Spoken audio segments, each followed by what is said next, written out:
Hey, yo, way. Phase 4, Lightside Geo TB. Wanna see what happens to Luke Skywalker even with 324 GMY and Hoda without Jedi Knight Revan for Savior?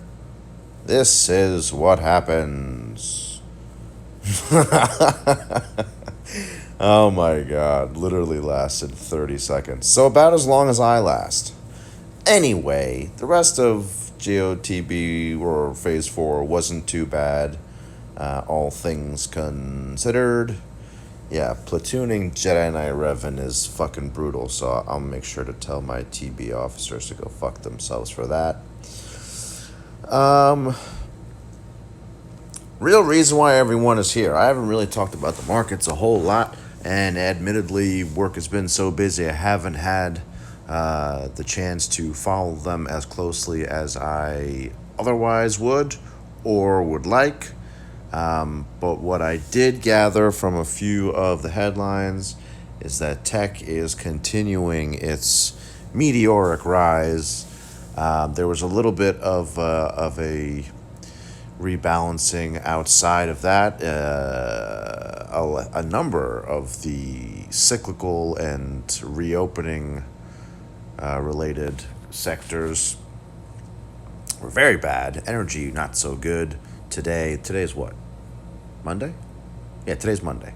Still, I think, right? Yeah. So energy was shit. Industrials were shit. I didn't get a chance to look at the transports. The Dow Transports Index is actually very good. Usually, if the Dow Transports are up on a given day, the broader market will be up. So I'm assuming, without having looked, that the transports were down today because energy was down significantly. So a lot of the cyclicals were down. Tech, though, oh my god. Microsoft was up like 4 or 4.5% in one day, which is kind of fucking crazy. Still not back to its all-time high.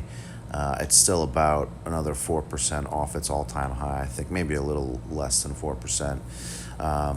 That's the only one of the mega cap, like over $1 trillion market cap companies that I own shares in. I think that a good part of that is because some people said that Florida should reclose. The Ohio governor is warning his constituents, the citizens and denizens of Ohio, that if they don't right the ship, they could be the next Florida, which would be very not good.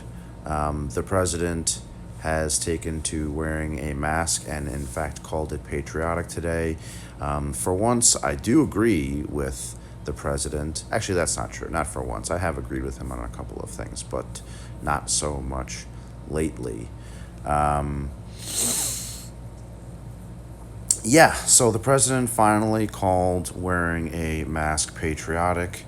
I just hope that it's not too little too late, because not so much that we're not going to get past COVID, because we will. It's just, it's taking longer than it really should. If the president 3-4 months ago had said wearing a mask is patriotic, we'd probably be a lot closer to having kicked this virus in the asshole than we currently are. We will still get there. It's taking a little bit longer. Someone in my server posted something from Tomi Lahren, who's not really my favorite person, but she's got a point. If wearing a mask makes that much of a difference, which I personally think that it does, and there are a number of top scientists that think it does. You could call that confirmation bias, but regardless, here in New York, most things are open as of today, with the exception of things that require you to be inside and removing your mask. So bars or indoor dining, that's really the bulk of what is still prohibited. And knock on wood, we're doing really well. So I do get the point that if mask wearing makes that much of a difference, which I personally, again, believe that it does, then states and counties and jurisdictions should be allowed to reopen if everyone wears a mask. Yeah, theoretically, I absolutely agree with that. The problem is that so many people are adamant about not wearing a mask that it's unconstitutional to be forced to wear a mask. They may have an argument that it's unconstitutional for the government to forcibly make you wear a mask. However, the minimally decent thing to do, as doesn't matter if you're a Republican, Democrat, Christian, Jew, Muslim, Buddhist, Hindu, doesn't matter. White, black, Hispanic, Asian, really doesn't matter. The minimally decent thing to do as an American and as a human being is to just wear a mask. Sure, you might not be sick. Even if you have COVID and are showing no symptoms, you can still spread it. The problem, I think, is complete lack or general lack of understanding in what asymptomatic spread is. And the problem is a lot of people are, and I don't even, although I do have an issue with anti-vaxxers, we're not there yet because we need a vaccine before we can start shitting on anti-vaxxers. But some people they just kind of flout, medical advice. And that's everyone. I mean, how many times do you personally, or do you know someone that is prescribed something and, either doesn't take the prescription at all, doesn't even fill the prescription, or doesn't finish the prescribed medication? Like with antibiotics, how many people, and be honest with yourselves, how many people are or have been prescribed antibiotics for, say, a sinus infection or bronchitis, and you feel better and you stop taking the antibiotics? That's like everyone. So let's be honest with ourselves, myself included. I've done that too. Flouting the medical advice is not a good idea, and ignoring the medical advice, whether you agree with it or not, whether you think you're healthy or not, it's ill-advised. And something as common as bronchitis or some sort of a respiratory infection or an STI, that really is only going to affect you personally and anyone that you're very, very, very close with and or intimate with in the one circumstance. But when it comes to something like COVID, if you're in a room and people aren't wearing masks, you can spread droplets. Maybe not necessarily by speaking, unless you are one of those people that spits when you're speaking. My boss is one of those people all the time, so I definitely wear a mask around him. I've seen some anecdotal things where they're really almost op-eds about HVAC systems and how some HVAC systems don't filter the air properly, and so the droplets can be passed through the HVAC system. I don't know if that's true or not. I'm not going to assert that it is true. It's probably possible, but I don't know that that is in fact 100% accurate or scientifically or medically proven. Again, it's anecdotal, but it is definitely possible to spread COVID asymptomatically, regardless of all the other things that I just mentioned. It's like if you're in an enclosed space and you are an asymptomatic carrier, and someone doesn't have as strong an immune system as you, you could really put them in danger. Now, we're not I sincerely doubt that we're going to get so far. In fact, I would hope we don't go so far as to get to the level where, similar to, there have been a few cases of people intentionally infecting other people with AIDS within the last couple decades. Maybe not intentionally, but certainly knowingly putting someone at risk by having unprotected sex with them when you have AIDS or HIV. That's not going to happen with COVID, but the principle is still kind of the same. If you know you have COVID, or if you've been exposed to COVID and you are purposefully ignoring recommended health protocols and procedures recommended, again, by CDC, Dr. Fauci, whomever, if you actually still listen to anything that they say, that's a problem. Let's stop being selfish. Let's all be on the same side of things for once, whether you're from north, south, east, west, central, white, black, Hispanic, Asian, Jewish, Christian, Muslim, Buddhist, Hindu, or otherwise. Let's just all be on the same side for once, because honestly, I'm fucking sick of COVID. I'm sick of talking about COVID. I'm sick of seeing numbers spike in other states. Quite frankly, as a capitalist, I'm sick of seeing the market fucking bounce up and down and all around as a result of every single fucking piece of news that's COVID related. I'm fucking tired of it.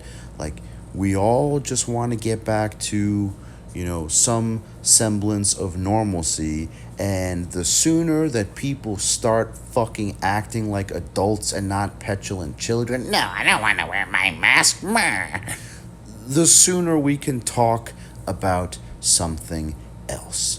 So just do us all a favor, wear a goddamn mask. It's not gonna fucking kill you. I wore a mask today. It was 95 degrees outside. I was outside all day. Did I hate it? You bet your fucking ass I hated it. It was terrible. It was terrible.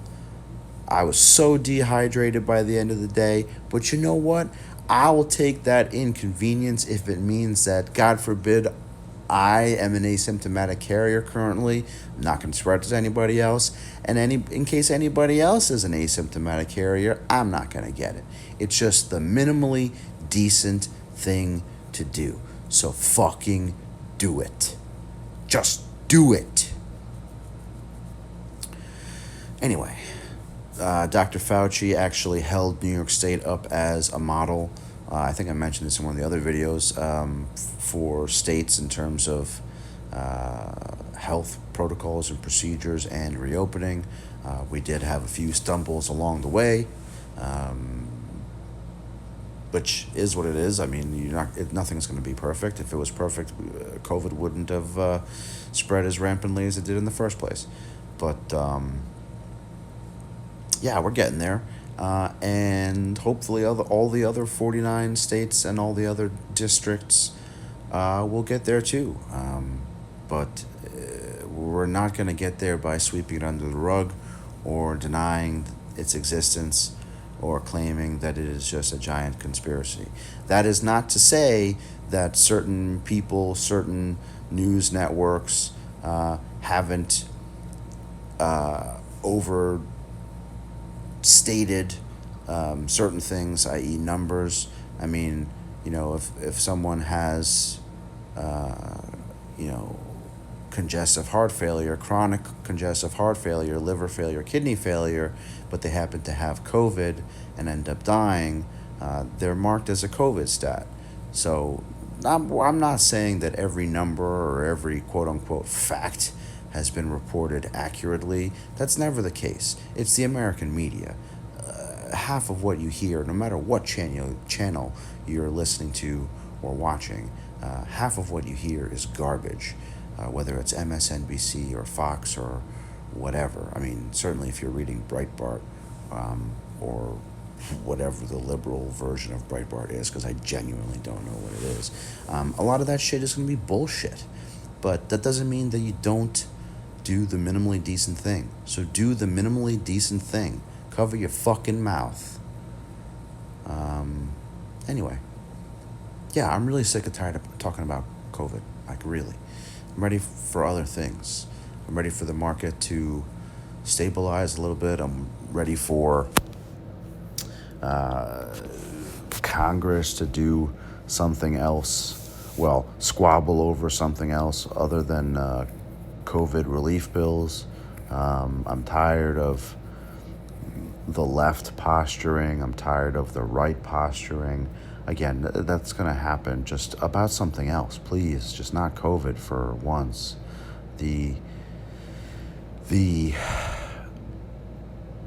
amount of politicking going on with regard to this pandemic is, quite frankly, embarrassing for both parties and both sides, or at least they should be embarrassed, because an international health crisis really shouldn't be politicized, although it is, or it has been. It should be all about doing the right thing and making sure everybody is healthy and taken care of, whether that's physically, mentally, financially, whatever the case is. We should be banding together to get this over and done with sooner rather than later. But instead, the bipolarity, I guess you could call it, of the American political system is really rearing its head. And it's not conducive to bringing people together. It's been extremely divisive, both sides. And yeah, I'm not thrilled about that, but unfortunately, that's the American political system nowadays. It's just become increasingly polarized, and people are feeling more and more marginalized by the day. And yeah, everyone's just moving further and further away from the center. And one thing and I said this in a completely different context to my boss today, perception is reality. If someone perceives a slight or perceives as though they're being marginalized, or perceives that they're being treated unfairly, it might as well be true because that's their reality. And that extends well beyond, the socio-economic, mental, physical, healthcare related issues that obviously have arisen during COVID. That extends far beyond that. Perception is reality. If people feel that they are being lied to or misguided or misinformed by any government agency, branch, non-governmental organization, then that's what they're going to stick to. I mean, a lot of people stick to their knee-jerk reaction. And if they feel that they've been lied to or misled or whatever, then they're probably going to stick to that. Anyway, so I hope we can stop talking about COVID sooner rather than later. And that's it for now.